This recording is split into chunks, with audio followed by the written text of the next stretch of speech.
idea de esta clase no es ya arrancar con Santiago, sino un poco contextualizar y situarnos en una línea de tiempo neotestamentaria. Nos cuesta un poco los años, la historia, ¿no? Como que, ¿cuántos de ustedes, a ver aquí, leyeron completo el libro de Hechos de los Apóstoles? A ver. No llegamos a la mitad, ¿eh? Bueno, tarea. Lean el libro de los Hechos. ¿Por qué es importante el libro de los Hechos? Porque a mí me parece que lo sea. ¿Qué hay en el libro de los Hechos? La historia de la iglesia del primer siglo, ¿sí? Obviamente no está toda, pero gran parte, y lo que Dios nos quiso dejar, está ahí. ¿Quién escribió Hechos? Lucas dice eso. Muy bien. ¿Qué más escribió Lucas? Lucas, el Evangelio de Lucas, ¿verdad? Era un hombre bastante puntilloso, No fue testigo ocular de los hechos de Jesucristo, sí lo fue de toda la historia de la iglesia primitiva. ¿Y de quién fue amigo Lucas? Un amigazo, alguien que viajó, hizo 3 viajes. Ah, bien, de Pablo, ¿sí? Lucas estuvo hasta en el último tiempo con Pablo, ¿sí? Se cree que hasta lo vio cuando lo decapitaban, ¿no? Estuvo hasta lo último con él. Y por eso es que también tenía la facilidad de poder reunir datos, ¿sí? Porque Lucas tenía los testigos oculares para poder después escribir. Sin duda que fue guiado por el Espíritu, porque había mucho más de lo que a nosotros nos llegó. Pero el Espíritu quiso que nos llegue lo que nos tenía que llegar, ¿sí? Y fue un hombre entregado y dedicado no solo al servicio, sino también tenía un legado que dejar de parte de Dios. Y es lo que tenemos, el libro de los Hechos de los Apóstoles, no podemos dejar de leerlo, ¿sí? Propongamos este año, si no lo leíste, léelo, porque te va a trazar además en tu cabeza una línea de tiempo que es fundamental también, porque hay cosas que nosotros después leemos las cartas y no podemos leerlas sin contextualizar en qué tiempo se escribieron, quién las escribió, por qué, quiénes fueron los destinatarios, qué situaciones pasaban en ese tiempo, ¿sí? Es la regla básica de lo que se llama hermenéutica, ¿sí? Que es el estudio profundo y contextualizado de la palabra de Dios. Porque un texto sin su contexto, dice un dicho, es un pretexto. ¿Y cómo lo vemos nosotros a eso? Muchas veces en las sectas, ¿no? Que justifican muchas cosas valiéndose solamente de un texto, ¿no? Por ejemplo, los que hablan de que si no estás bautizado no tenés salvación, ¿de qué texto se agarran? Y los que creyeren y fueran bautizados, ¿no? Dicen, no, ¿viste? Hay que creer y ser bautizado para ser salvo. Bueno, cuando nosotros sacamos solo un texto para hacer una doctrina, estamos cerrando, porque la Biblia se complementa toda, no se puede sacar una doctrina de un solo texto, y hay que contextualizar. La idea de esta carta se estima que fue el primer escrito neotestamentario, ¿sí? Que tuvieron los cristianos de la época. ¿Cuántos años creen ustedes que transcurren en el relato de Hechos? A ver, los que leyeron Hechos. ¿Vieron que uno va leyendo capítulos? ¡Wow! Y está bueno porque es intenso la historia que va contando Lucas ahí, ¿no? El libro de Hechos, ¿cuánto tiempo creen ustedes que abarca en años? ¿Qué decís, Eli? A ver, Eli está ahí pensando. En algún lado lo tiene en el cerebro, pero tiren, no importa. No importa si se equivocan. Alexa dice 30. 70. Acordate que en el 70, ¿qué pasa? Se destruye Jerusalén, ¿no? Los romanos destruyen el templo. ¿Hay algún libro que narre eso en el Nuevo Testamento? No, porque la mayoría se escribieron antes del 70, y Juan, por ejemplo, escribe ¿cuándo? 20 años después, ¿sí? Cuando tenía 95 por ahí de años, ¿sí? Por eso es que no vamos a encontrar la mención de ese hecho histórico en los escritos del Nuevo Testamento. Y Lucas, en el libro de Hechos, ¿cuándo termina? Que termina abruptamente. ¿Con qué episodio termina el último capítulo de Hechos? Búsquenlo, si no. Ahí. ¿Matías? ¿No? Termina en el primer encarcelamiento de Pablo en Roma. Fíjense, a ver, vamos, ahí a Hechos. Hechos 28. ¿Qué dice el 30? Y Pablo permaneció, ¿cuánto? 2 años enteros en una casa alquilada y recibía a todos los que a él venían, predicando el reino de Dios y enseñando acerca del Señor Jesucristo, ¿cómo? Abiertamente y sin impedimento. La primera parte del encarcelamiento, o sea, la primera prisión en Roma de Pablo, fue bastante holgada, por así decirlo, porque no estaba incómodo. Tenía libertades, podía predicar todavía la palabra de Dios. ¿Y cuánto tiempo estuvo ahí, dice Lucas? 2 años. El final de esto se sabe que es el 62 después de Cristo. ¿Sí? En el 62, ahí cuando terminan esos 2 años de esa prisión, Pablo es liberado. ¿Sí? Y hasta ahí llega la narración de Hechos. Nosotros sabemos mucho más después, ¿por qué? Por las demás cartas. ¿Sí? En ese capítulo que vimos ahí, en esa porción última, que Pablo está 2 años preso, ¿qué hace Pablo ahí? Predica, se convierte en mucha gente, e incluso gente de la casa ahí de romanos. ¿Sí? Los que tenían contacto ahí con los soldados, todo, se convirtieron también. O sea, fíjense, la palabra de Dios nunca está presa. Nunca está presa ni estuvo presa la palabra de Dios. ¿Y qué más pasaron en esos 2 años que Pablo está preso? ¿Qué les parece? ¿Qué escribió? Que nos llegaron 4, ¿no? Efesios, Filipenses, Colosenses y Filemón. ¿Sí? Que son los 4 escritos de la prisión. Cuando Pablo es liberado, empieza a hacer unos viajes, lo sabemos por algunas cartas también, y escribe 2 cartas que nos llegaron y que tenemos hoy. ¿Cuáles son? No. Primera, Timoteo, ¿y quién dijo Tito? Y Tito. Esas 2 cartas las escribe Pablo estando ya libre. ¿Qué le pasó a Pablo después?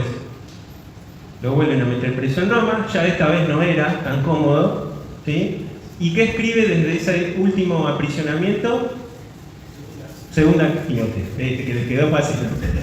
Y fíjense que en esa carta, en Segunda Timoteo, Pablo mismo sabe que se acababa ahí, ¿no? He terminado la carrera. Dice, yo ya estoy pronto para ser, ¿no? Iba a ser sacrificado. Hasta en ese tiempo, entonces, lo acompaña Lucas.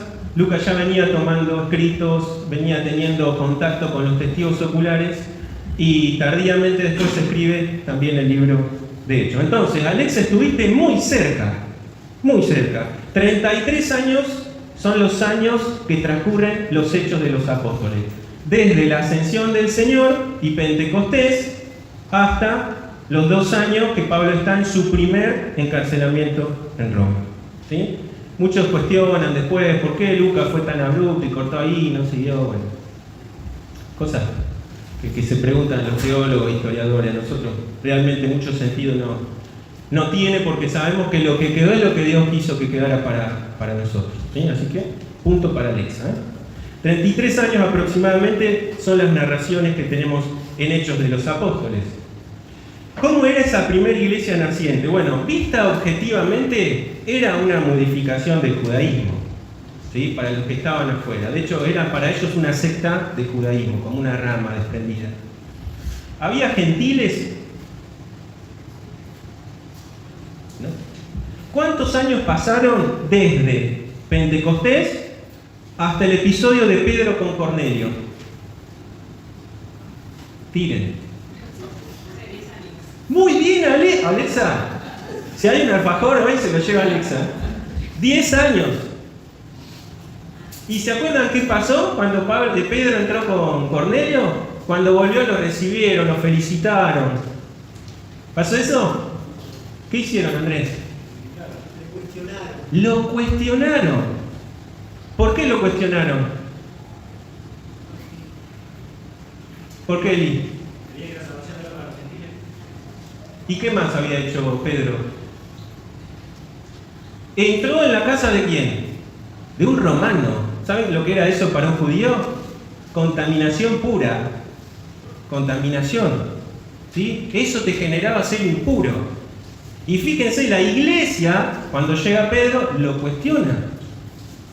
¿Qué significa? Que la cosmovisión cristiana Hasta ese y después de ese tiempo también, porque pasaron más de 10 años hasta que los problemas surgen en la iglesia. ¿Sí? El primer gran problema de la iglesia, ¿cuál fue? ¿Se acuerdan? Los judaizantes, que decían venir en nombre de las autoridades de Jerusalén, cuando Pablo ya estaba predicando, iban ellos por detrás y ahí alguien dijo el nombre de Gálatas. ¿Qué pasó en Galacia?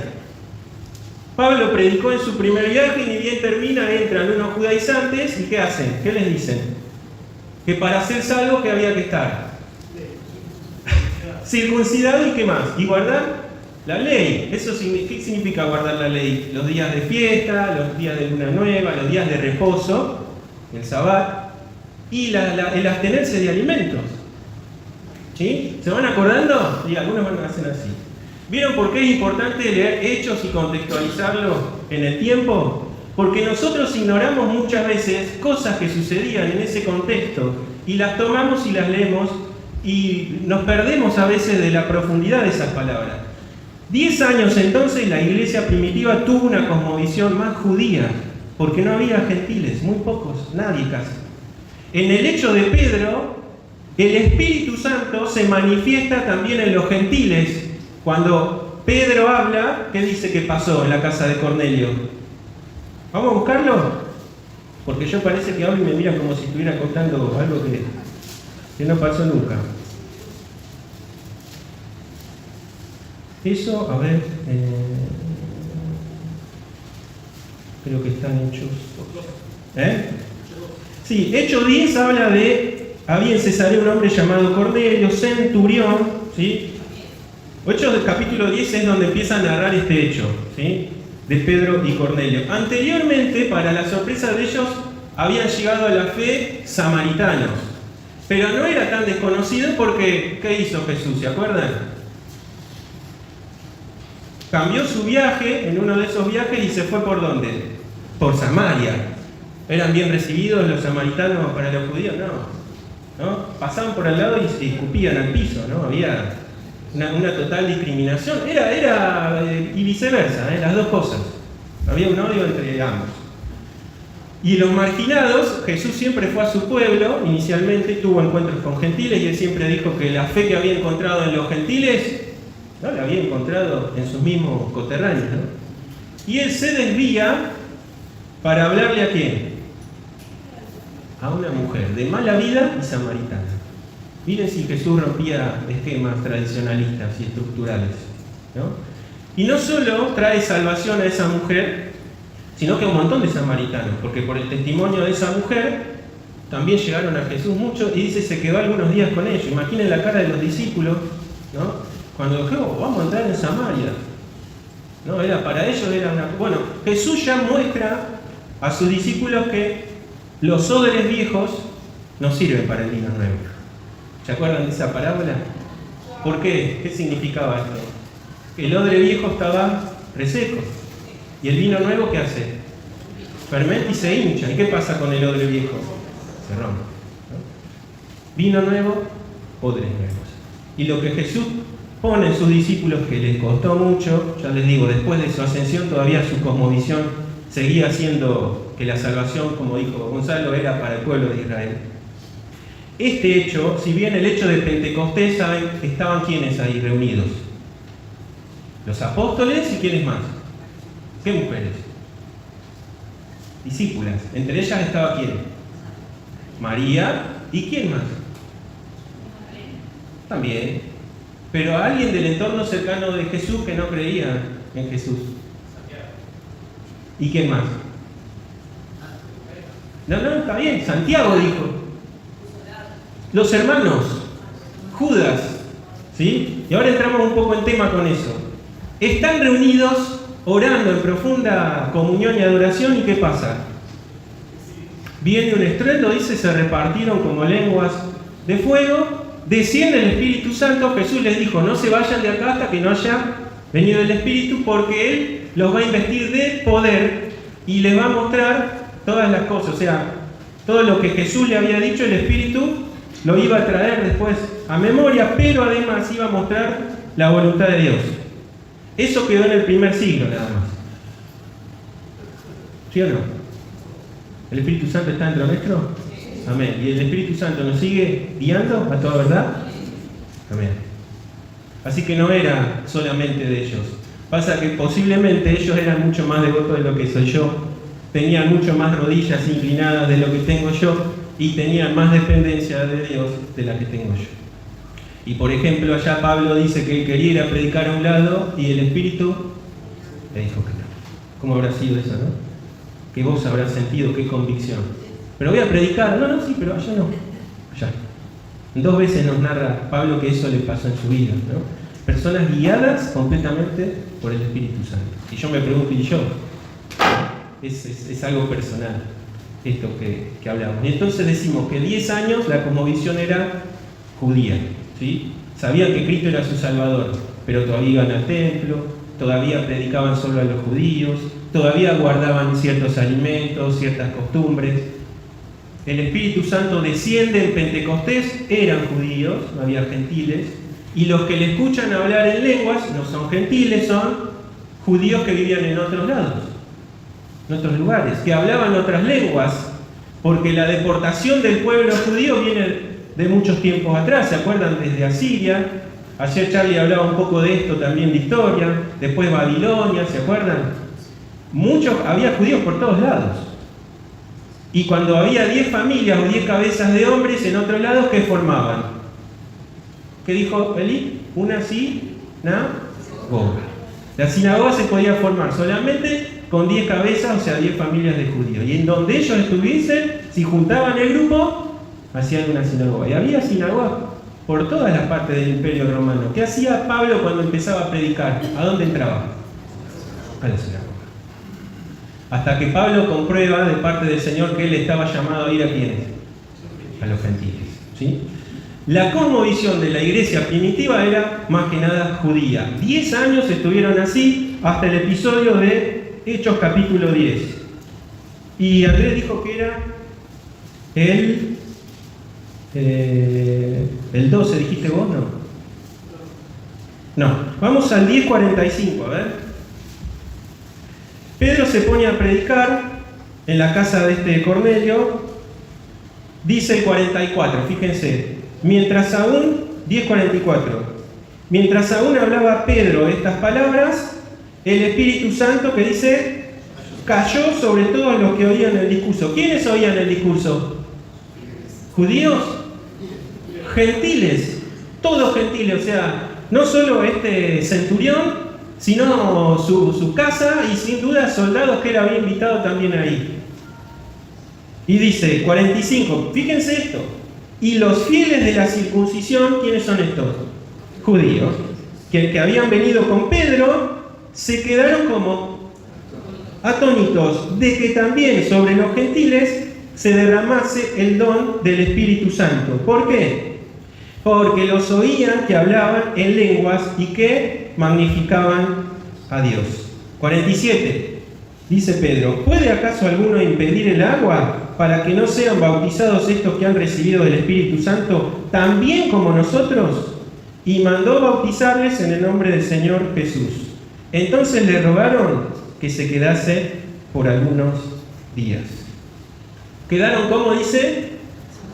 Atónitos. Si quedaron atónitos, ¿por qué era?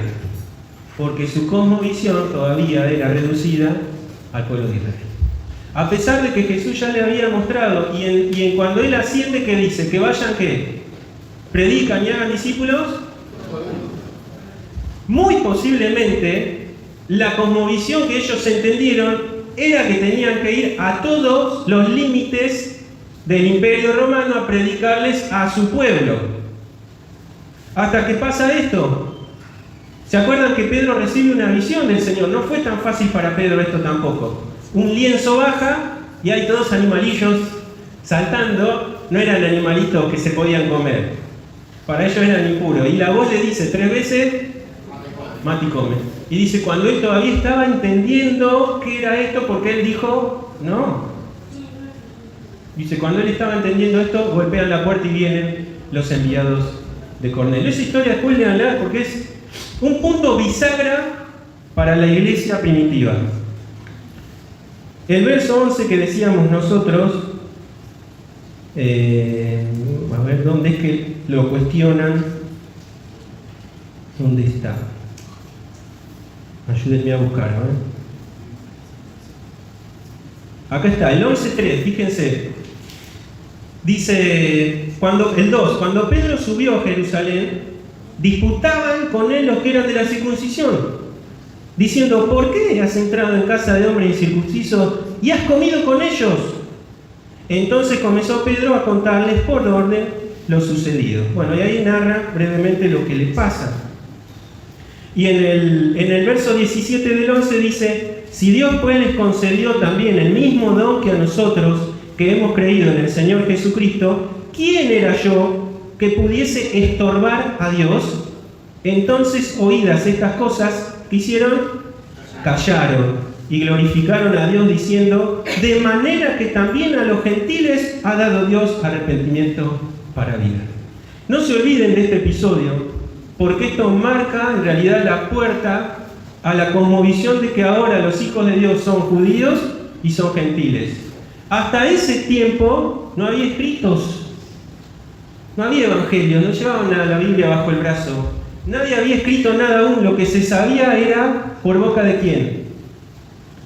De los apóstoles, de los profetas que Dios levantaba, y se sabe que por ahí circulaban algunos pequeños manuscritos o textos de las palabras de Jesús, pero no había un apoyo escrito aún de las doctrinas que ellos tenían que seguir. Por eso es cuando leemos, por ejemplo, esta manifestación de lenguas, que entendemos nosotros que es una manifestación que tuvo un tiempo, más que nada era para reflejarle a los propios judíos de que el Espíritu Santo también iba a salvar a gentiles. ¿Sí? Nosotros entendemos que hay dones que fueron fundacionales, se llama, porque tenía Dios sí o sí que darle autoridad y aval a sus apóstoles para que evidenciaran que la autoridad dada por Dios estaba en ellos y que lo que ellos escribían iba a tener también autoridad futura de parte de Dios. ¿Sí? Hay muchos escritos después de la Biblia que se consideran apócrifos de personas que también escribieron. Algunos se consideraban incluso y se leían en ese tiempo, pero eran tomados como cosas históricas, o sea, no como una autoridad espiritual. ¿Sí? ¿Qué pasa entonces después de este hecho? Cambia su mente, su forma de pensar. Sabemos que, por ejemplo, se desata una persecución fuerte. Muere el primer mártir. ¿Quién fue? Esteban, muy bien. ¿Sí? Esteban es el primer mártir, al menos narrado. Eso pasa en el año 34 después de Cristo. Si no les dije Pentecostés, aproximadamente es en el año 29. Del 29 al 34, ¿cuántos años hay? Bien, 5 años. Muere Esteban y al año siguiente se cree que se convierte ¿quién? Alguien a quien le llevaban Pablo. ¿Sí? Cuando muere Esteban, Pablo estaba encabezando esa persecución. Era tan hostil este hombre que se iba de los límites establecidos, ¿no? Se iba con cartas del Sanedrín a perseguir porque él estaba convencido de lo que hacía era un servicio a Dios. Cuando muere Esteban, los que iban a apedrear a Esteban traen sus ropas a los pies de Pablo y dice, él consentía en su muerte. Pero no solo eso, sino que él lideraba grupos para entrar a las ciudades, para despojar de sus bienes a los cristianos y aún para matarlos. Eso, Esteban muere aproximadamente en el 34 y en el 35, ¿qué le pasa a Pablo? Iba con toda esta autoridad y ¿qué le dicen? ¿Se acuerdan? Viene una luz, lo tira al piso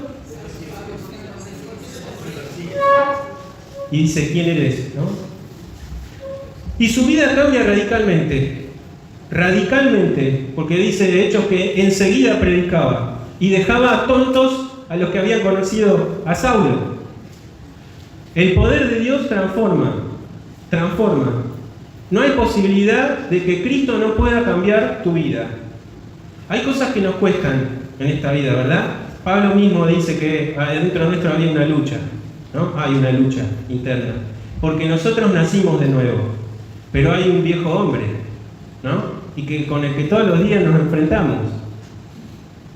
Y no es patriarcal decir que el viejo hombre, aclaro, porque podríamos decir que eso es la carne, es la concupiscencia. ¿Sí? Es esa vieja naturaleza que va a ser redimida en el tiempo que estemos con Él.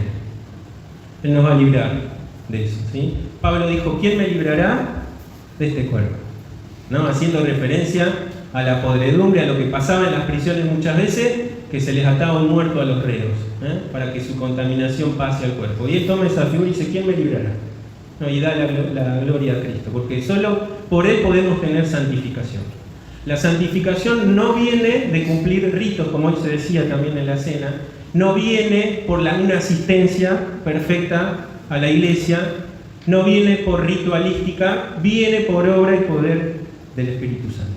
Y cuanto más arrodillados, cuanto más en sintonía estemos con la voz del Espíritu, más santos vamos a ser, es decir, más apartados para Dios. Y más nuestra vida va a poder ser transformada, ¿no? Hay veces, a mí me pasó muchas veces, en Tandil me pasó una vez, que había un compañero nuestro que pues, lo veía y decía, a este le voy a predicar. Mirá lo que es, ¿no? Y a veces quizás te ha pasado decir, no, pero si este es un desastre, ¿qué le voy a hablar de Cristo, no? Se va a burlar de mí, Y las personas que hemos encontrado a veces más acérrimas al Evangelio son después las que nos dan clase a nosotros, ¿no? Son personas más activas de lo que éramos, quieren predicar más. ¿Por qué? Porque el poder de Dios los transforma. Y nos ha sorprendido y nos va a seguir sorprendiendo. Y por eso que las cosas que nos cuestan en nuestra vida, ponele el nombre que sea, tu carácter. Nuestro carácter a veces es como una piedra de tropiezo, ¿no? Yo digo lo que siento, yo soy sincero, ¿no? ¿Se escucha eso? No, hermano, vos no tenés que decir lo que sientas. Vos tenés que pensar antes de hablar, porque tus palabras son ¿qué? Son dagas, es fuego, ya lo vamos a leer en Santiago, y puede incendiar un bosque. Aún nuestra lengua tiene que estar sujeta a la voluntad de Dios. Y si leemos el libro de Proverbios, por ejemplo, el sabio no es el que habla mucho, es el que habla poco, ¿no? Porque dice, aún un necio cuando calla, se le cuenta como un sabio, ¿no? Ese es el poder que hoy sigue teniendo nuestro Dios para con cada uno de nosotros. Pon el nombre que sea que te cuesta batallar todos los días con eso, en dependencia, solamente en dependencia de Él podemos tener triunfo en nuestra vida y podemos tener santidad, ¿sí? A veces escuchamos esa palabra y nos sentimos muy abajo, ¿no? Me falta tanto para la santidad, ¿no? Y la santidad es un proceso de todos los años, todos los días, ¿no? Es negarse a sí mismo, es como dijo Pablo, ya no vivo, vive, ¿no? Y Cristo en mí vive. ¿Viven ustedes? El tema es, ¿viven todas las habitaciones nuestras? Ay, hay una puerta que la llave la tengo yo, ¿no? Hay alguna habitación, a veces pequeña, a veces grande, que todavía la tengo yo. Bueno, hay que darle esa llave al Señor. Hay que dejarnos guiar por su Espíritu. Hablamos entonces de la muerte de Esteban, de la conversión de Saulo o de Pablo en el 35. A partir de ahí, Pablo sobre todo da una cosmovisión completamente distinta a la que tenía la iglesia primitiva. No fue algo azaroso que Dios haya elegido a Pablo. ¿Qué atributos tenía este hombre? Era judío, ¿sí? ¿Era cualquier judío? Fue a la universidad, Harvard. ¿Sí? ¿Pero qué más? Temeroso de Dios. ¿Sí? Era ciudadano romano. Ahí está. Por ahí iba la cosa. Tenía doble. Porque ¿dónde nació él? En Tarso, ¿sí? Era un judío nacido en Tarso que después vuelve a Jerusalén a capacitarse o a estudiar. ¿Qué ventajas le daba tener ciudadanía romana? Total acceso, ¿sí? Además de que, ¿qué conocimientos tenía? No solo era experto en la ley. Acuérdense que en ese tiempo se estudiaba de memoria. Se sabían de memoria, la Torá, por lo menos, ¿sí? Además de eso, él tenía conocimiento del mundo gentil. Conocía las filosofías del mundo gentil. Eran unas cuantas. Conocía además el ejercicio de esa filosofía, conocía la cosmovisión romana o greco-romana que no tenían todos los que estaban en Jerusalén. Los que estaban en la iglesia en Jerusalén habían sido ¿qué? Muchos pescadores. Quizá el más instruido de todos era Mateo. Hoy se habló de Mateo, ¿no? Quien sabía leer y escribir, quien posiblemente conocía el griego, quien sabía de matemáticas, tenía también capacitación. Pero el resto, los demás decían, se asombraban porque eran gente del vulgo. O sea, gente de un estrato social para ellos bajo. Y Dios eligió lo menospreciado para los ojos del hombre. ¿Para qué? Para avergonzar. ¿Por qué? Porque el poder de Dios se perfecciona en la debilidad. ¿Sí? ¿Cuántas veces nos hemos sentido así, no? Lo bajo, no, yo me falta esto, no tengo capacidad, no tengo estudio, no sé de psicología, ¿cómo voy a ayudar a este hermano? ¿Qué sabían los pescadores del primer siglo? Lo que sabían es lo que Jesús les había dicho, que el Espíritu Santo los iba a investir de poder. Hermano, no somos importantes nosotros, nuestro nivel social o económico, nuestro intelecto, nuestras carreras, no importa eso para Dios. Importa cuán de rodillas estemos para hacer su voluntad. Porque los vasos, cada uno de nosotros, son de plata, son de barro. Y lo importante es lo que contiene el vaso. Desde ya el Espíritu Santo, pero a través del Espíritu, la espada del Espíritu, que es la palabra de Dios. Cuando nos topemos con alguien que pueda estar o que pueda ser allá arriba, consideremos siempre que el poder que tenemos es el poder dado por Dios, por medio de su Espíritu en la palabra de Dios. Olvídate de tu título, de tu estatus económico. Lo que convence de pecado, lo que transforma, es Dios por medio de su Espíritu. No soy yo, no son ustedes. Por eso es que era tan poderosa la iglesia del primer siglo, porque ellos sabían su condición, pero tenían en mente que el poder transformador era el poder de Dios y no de ellos. Ahora, cuando Dios escoge a Pablo, ¿quién iba a elegir para una empresa como esta a un asesino? Nadie. ¿Quién iba a considerar para la predicación del Evangelio a alguien con ciudadanía romana que encima persigue a los cristianos? Nadie. ¿Ven lo que Dios hace? ¿Ven el poder que Dios tiene? Y Pablo da entonces a la iglesia, visto objetivamente, la cosmovisión ahora de que esa iglesia tenía que expandirse hasta lo último de la tierra. Y lo último era lo último. ¿Sí? Todavía no se había descubierto América. O sea que ellos todavía, igual en su mente, su mundo también era más pequeño. Con el tiempo, hoy sabemos que lo último de la tierra hay palabra de Dios también. Yo tengo mi familia en Ushuaia, ¿no? Allá. Hoy la palabra de Dios está al acceso de todos. Ponen en el buscador cómo ser salvo y te va a aparecer. ¿Querés una Biblia? Está en un clic. Si todos tienen un celular, todos tenemos acceso. Por su gracia, la palabra de Dios se multiplicó de forma logarítmica, a pesar de mí, a pesar de los portadores, ¿no? Decíamos el domingo anterior que este libro fue el libro más perseguido de la historia. Pero Jesús dijo, el cielo y la tierra, mis palabras. Hoy los científicos saben que la tierra tiene fecha de vencimiento, ¿no? Jesús ya lo había dicho hace más de 2000 años. Pero hay algo que es eterno, y es su palabra, ¿no? Cuando te traten de arcaico, de homófobo, de tantas cosas que ahí se dicen, por confiar en la palabra de Dios, aferrate más, porque el mundo pasa, ¿no? Pero la palabra de Dios permanece para siempre, y seguirá siendo poderosa para transformar vidas. Mi vida y la vida de aquellos que todavía no lo conocen. Termino. En este contexto, escribe Santiago. La clase que viene vamos a hablar un poquito más de quién es Santiago. Está discutido, pero hay una mayoría que ya saben que el escritor del libro de la carta, en realidad de Santiago, es Jacobo, el hermano del Señor Jesús. ¿Sí? Vamos a hablar un poco el domingo que viene acerca de otra transformación. Hablamos hoy de la transformación de Pablo. Este hombre también tuvo una transformación. Porque al principio, ¿qué pasó? Y no creía nada en el Señor Jesús. Pero como Dios transforma corazones, también transformó la de Jacob o la de Santiago. Así que no pueden decirme que me excedí el tiempo, estamos bien. Oramos al Señor, que Dios bendiga su palabra, y bueno, acuérdense de leer la carta a Santiago y empiecen a leer Hechos también. Lean, de a poco, ¿no? Tranquilo.